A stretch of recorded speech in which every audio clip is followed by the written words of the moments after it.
বিমানবন্দরে যাত্রীর সঙ্গে অসদাচরণ, ৩ রাজস্ব কর্মকর্তা বরখাস্ত। ঢাকা কাস্টম হাউস সূত্র মতে 15 সেপ্টেম্বর বিদেশ ফেরত এক যাত্রীর ব্যাগ চেকিং করেন বরখাস্ত হওয়া কর্মকর্তারা।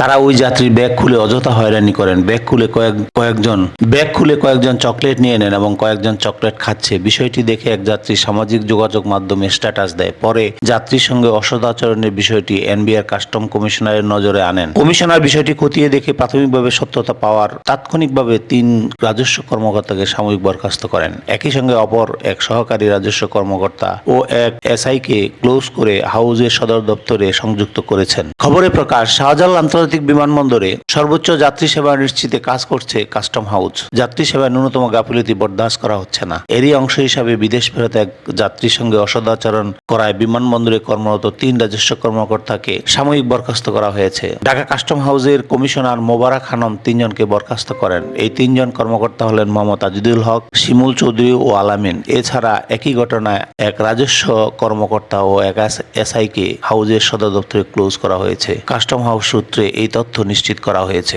দর্শক, আজ এ পর্যন্তই। আমাদের এই ভিডিওটি যদি আপনাদের ভালো লেগে থাকে তবে আমাদের চ্যানেলটি সাবস্ক্রাইব করে দিবেন এবং একটি লাইক দিয়ে দিবেন। আল্লাহ হাফেজ।